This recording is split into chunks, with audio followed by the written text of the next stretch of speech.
Asalaamaaleykum nuyu naa leen ziar leen di leen béggee bu baax a baax comme on a l'habitude de le faire ñu ñëw wax sur ce qui concerne l'actualité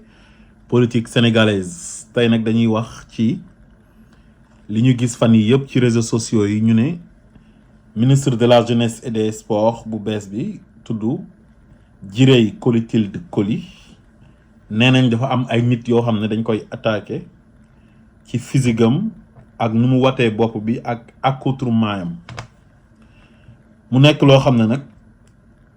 man personnellement du ma ko rafetlu parce que man li ma jàppee politique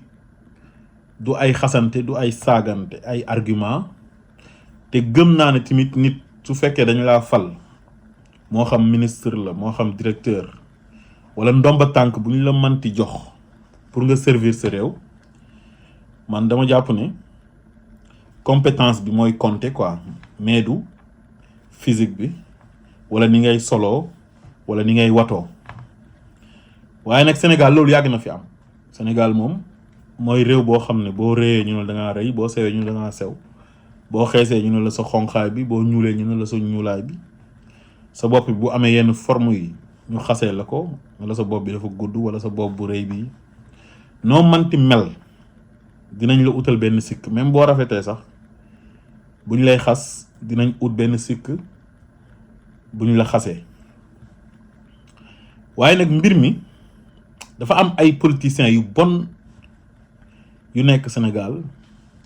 nga xam ne Pastef dafa yóbbu seen fit yi depuis 12 ans bi Pastef sosoo ba léegi ñu ngi koy diaboliser lépp lu xew ci lu bon dinañ fexe ba politiser ko jiiñ ko Pastef te Pastef yoonam du ci nekk xam nga ñoom parewuñ pour xeex ak Pastef ci ay argument parewuñ pour xeex ak Pastef ci programme parce que Ousmane Sonko bi mu ñëwee ci géewu politique bi dafa réussir pour convaincre sénégalais yi ci programme mu Pastef di anti système di jubal jubanti léegi nag waa système bi ñoom xam nañ ne Ousmane Sonko la askan wi àndal xam nañ ne Ousmane Sonko convaincre na askan wi léegi nag amuñ beneen méthode bu ñu xeexee Ousmane Sonko politiquement lu dul ci ay diabolisation lu xew ñu jiñ ko Pastef ci lu bon xam nga attaques yi nii ñuy attaqué ndaw si te ministre des sports bi soo déggee ñoom ni ñuy waxee ñoom politiciens yu bon yooyu noonu anti Pastef yi ak Sonkophobe yi ñoom ñëpp dañ ko bëgg a jiiñ Pastef mooy comme bi ñu agressé woon Maïmouna Ndour Faye soi-disant agression ak paaka mburu ba gis nga leen ñoom ñëpp ñu bàbbeeku les Sonkophobes et les Pastefophobes dem ne dañuy compatir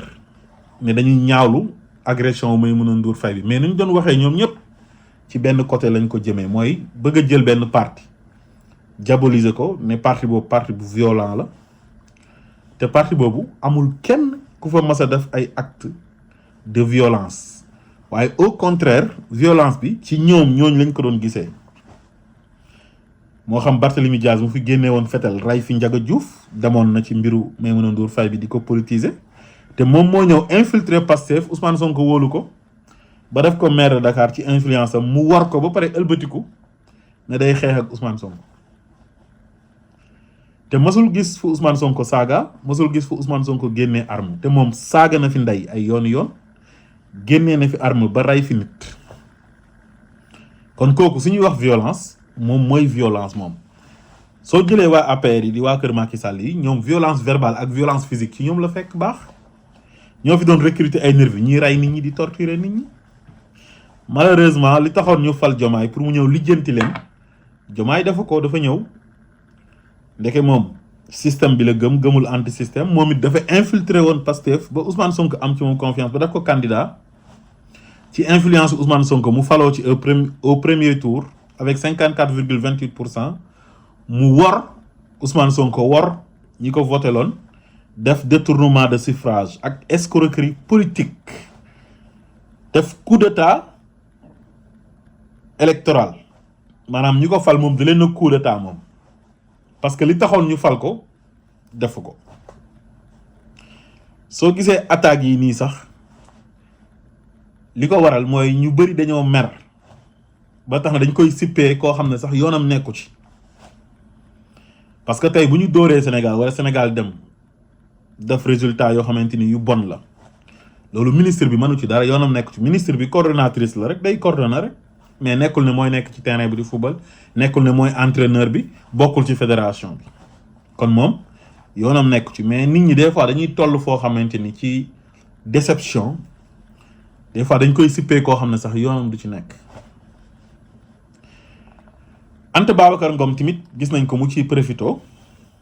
dem ba naan na jigéen ñëpp wat seen bopp yi pour jàppale ndaw si xam nga loolu yëfu dof la quoi. man Anta Babacar Ngom laay dégg ñu ne intellectuel la jàng na jàng bu sori ne nañ Canada la doon jàngee mais jàngam bi man laa gisul njëriñ bu mu ko amal ci ni muy jëfee ak ni muy waxee.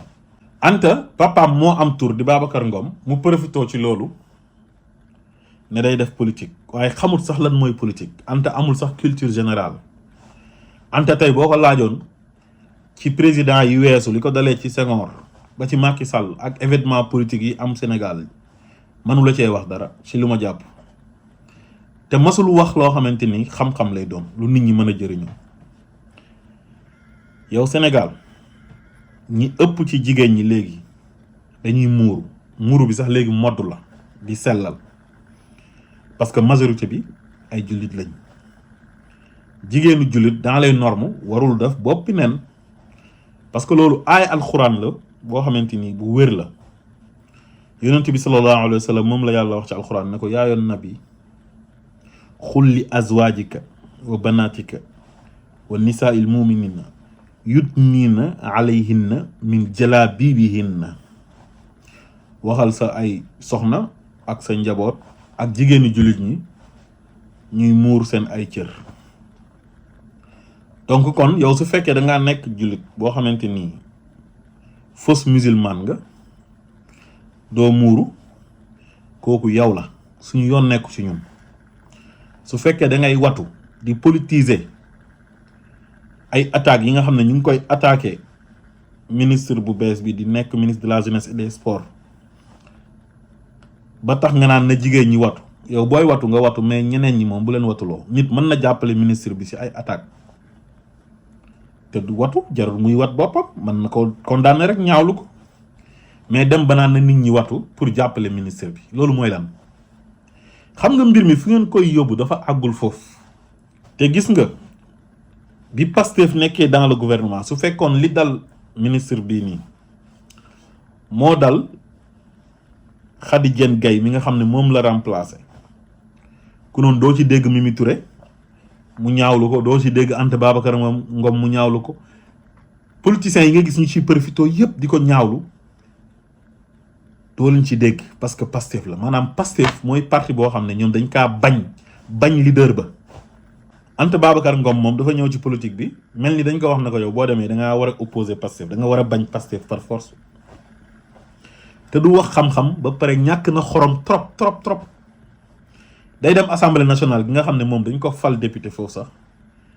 benn ñaar ñett du la wax dara lu amal njëriñ Sénégalais yi ak li tax moom ñu yóbbu ko assemblée. bu ñëwee daal ne nañ tas assemblée nationale bi te xamul sax ne assemblée bi mënuñ ko tas tant que deful 2 ans ak lan moo tax sax ñu koy tas pour lan yow Sénégalais yi nga ñëw ne leen dangaa bëgg a dem assemblée nationale pour représenter la ñu yóbbu la fa nga dem ne nañ ko tas parce que waa Pastef ñu am majorité yow yaay kan. kon li ngeen di def yëpp Sénégalais yi xam nañ ko fii jigéen bu nekk torturé nañ la fi jigéen bu nekk maltraité nañ la fi te kenn du leen dégg ngeen génn di ko dénoncé du ngeen ko sax lijjanti.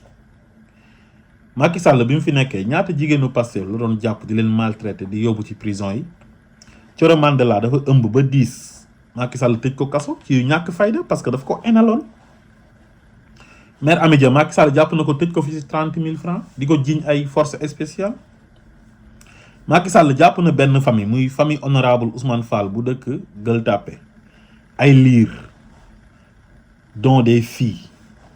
yóbbu leen kaso ñoom ak seen yaay ak seen papa ak waa kër ga yëpp dem tëj ci kaso bi est-ce que génnoon ngeen di ko ñaawlu. maanaam da ngeen a war a am ay argument yu ngeen di opposer Pastef te bàyyi seen yu ñàkk fayda yi ak seen yu ñàkk xorom yi ngeen nekkee. dem na sax ba Ibou Fall paa bu ñàkk fayda boobu di toog E-Media mook Boursu saaga ci 54,28% yi nga xam ne ñoom ñoo votel Pastef ba ñu accéder au pouvoir.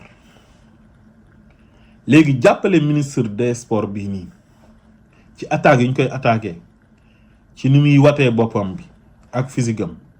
waa loolu ndax jar na di ko défendre yow ba saaga ci sénégalais yi nga xamante ni ñoom ñoo voté le président Diomaye au premier tour mu nekk la majorité des sénégalais ñoom ñoo fal Diomaye ci 54,28%. yow nga saaga leen ñoom ñëpp. kon yow procureur war na la oo Ibou Fall parce que injure publique nga def ba pare amaale na sax offense au chef de l'État parce que yow 54,28% yi Diomaye ci la bokk parce que Diomaye moom boppam la votel xanaa du dem ba élection di votel Amadou Ba wala muy votel keneen boppam lay votel seen waa kër tamit papaam ak yaayam jàpp naa ne ñoom lañ votel am ay kër diine kilifa diine yu nekk Sénégal moo xam ci l'islam la moo xam ci chrétien am na si ñoo xam ne Pastef lañ votel maanaam yow ñi nga xam ne ñoom ñoo votel Pastef yépp yow ñooñ nga dajale nga saaga leen saaga bu ñaaw ba pare tagg ministre des sports bi parce que da nga jàpp ne Pastef ñoo nekk ci gannaaw di ko saboter nga saaga leen yow te yow ministre bi ngay jàppale ba tax nga saaga 54,28% yooyu mais ministre boobu noonu mais ci 54,28% yi nga saaga noonu ñooñu ñoo fal Diomaye ba Diomaye man ko defal décret moom mu mën a falu moom am ci décret kon yow saaga waale nga sax ki ngay jéem a défendre parce que mën naa am sax moom parce que Diomaye la votel pour Diomaye accéder au pouvoir parce que moom avant ñu koy def ministre sax moom elle était dans le gouvernement te gëm na projet Pastef gëm na jubal jubanti loolu moo tax xëy na mu nekkoon ca biir di fa liggéey ba man faa nekk ministre. man li ma jaaxal mooy Sénégal dafa am ay mag ñu xamadi ñu réew ñu fa nekk ñoo xam ne maanaam xale yi sax ñoo leen di yedd léegi maanaam enal Ousmane Sonko bañ Ousmane Sonko da leen di jaral sax ñu tàggoog seen sago bay saaga ci rajo wala ñu toog ci télé di saaga parce que dañoo bëgg a wan ne ñoom dañoo bañ Ousmane Sonko waaye yow boo bañee Ousmane Sonko te majorité sénégalaise bi ne Ousmane Sonko lañ bëgg te en démocratie la majorité l'emporte yow nga ne démocrate nga ne républicain nga ne yow loolu doo ko nangu nga ne yow mënoo nangu ne Ousmane Sonko dafa am popularité mënoo nangu ne Ousmane Sonko il détient la légitimité populaire mais yow comme minorité nga mais nangul ne man minorité laa li majorité bi dogal man loolu laay nangu waaye mënul tax tamit ma ànd ak Ousmane Sonko mais booy critiquer Ousmane Sonko critiquer ko ci programme am ci gestion yam ne man kii ni muy doxee nu muy defee politique neexuma programme am mbay mi d'accorduma ci lu mu wax ci transport bi d'accorduma ci lu muy oote anti système d'accorduma ci jubal jubanti bi d'accorduma ci mais pourquoi ngay saaga pour lan pourquoi insulter les gens mais Ibou Fall il a insulté tout le monde comme ni ko Abdou Aziz Diop defee te loolu yëpp li ko waral mooy loolu yëpp li ko waral mooy ñàkk nangu li yàlla dogal ci Ousmane Sonko waaye léegi boo ñàkkee nangu li yàlla dogal ci Ousmane Sonko mais loolu lan moo ci yoonu sénégalais yi ba nga leen di saaga yow et puis saaga bu salte bu ñaaw moo tax procureur ni mu oowee Abdou Aziz Diop ba placé ko sous mandat de dépôt mais Ibou Fall mag mu réew mu xamadi mii di togg ak bubsu chaque jour depuis des années di saaga nit ñi rawatina ak waa Pastef ak Ousmane Sonko mais Ibou Fall boobu il doit être convoqué ba pare ñu nokk ko ci kaso bi parce que mag mu xamadi la dañ ko war a yar mag ñu réew ñu nekk Sénégal yépp di saaga nit ñi dañ leen a war a teg ci yoon Moustapha Diakhaté saaga na fi ay yoon Pastef ak Ousmane Sonko tëj nañ ko ci kaso bi génnee ko ñaari yoon Doudou Wade toog na fi oote coup d'état toog na fi def appel à l'insurrection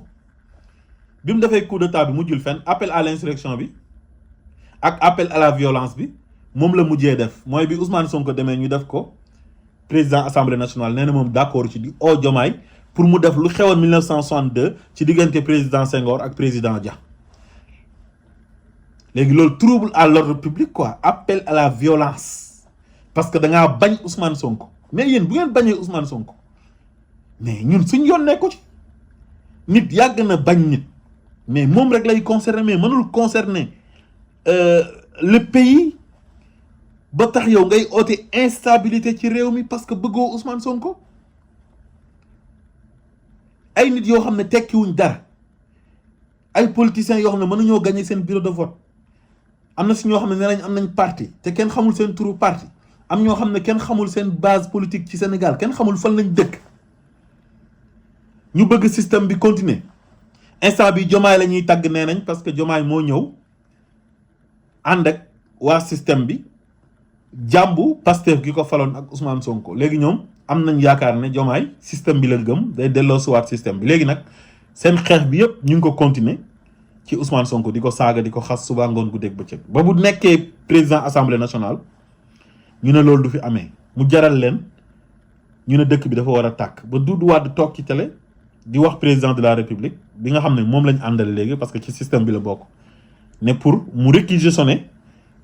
police ak gendarmerie ñu ñëw dal ci kaw waa assemblée nationale député yi pour Ousmane Sonko bañ a siéger foofu noonu assemblée nationale bañ a nekk président assemblée bi xoolal ma ces dérives là te kenn tëju ko Pape Malick Ndour waxoon na fi ne nañ coup d'état Diomaye indi Macky Sall mu nekk président de transition kenn tëju ko ci loolu li ñu ko tëjee mooy affaire Prodac bi Abdou Karim Gueye chaque jour mu ngi wër di saaga Ousmane Sonko ci plateau yi kenn du ko def dara gis ngeen li xew Sénégal instant bi mooy ku bañ Ousmane Sonko rek toog di saaga nit ñi su fekkee justice bi lijjantiwu ko billaahi luy raam ci ñag bi la jëm bés dina ñëw am ku toog saaga fi ay nit ñi dinañ jóg dem lijjantil ko seen bopp kenn ñaanu ko nag waaye justice lu muy jëriñ ci réew mooy dafa am yoo xam daf ko war di dissuader pour mu bañ a am yenn violence yi parce que nit mënoo wax ne damaa bañ Ousmane Sonko nga ne yow doo ko xeexee argument mais da ngay toog yow di saaga pour lan reewaande googu pour lan la mag mu réew dañ laa war a yar teg la ci yoon kon ñu ngi wax procureur de la république comme ni mu convoqué Abdou Aziz Diop ba tëj ko noonu la ñu war a convoqué Ibou Fall teg ko ci yoon parce que dafa saaga suñ ay yaay saaga suñ ay baay saaga suñ ay nijaay saaga ñu ñun saaga président bi nga xam ne moo votel boppam xëy na sax moom saaga na ay mbokkam moom yoo xam ne Diomaye lañ votel parce que dañoo gëm projet Pastef bi ci jamono jooju loolu nag ça ne peut pas continuer dans ce pays il faut que ñu régler ko une bonne fois pour tout su ko justice réglé wul nag bés dina mas a ñëw ay nit réglel ko seen bopp te su boobaa du baax asalaamaaleykum wa rahmatullah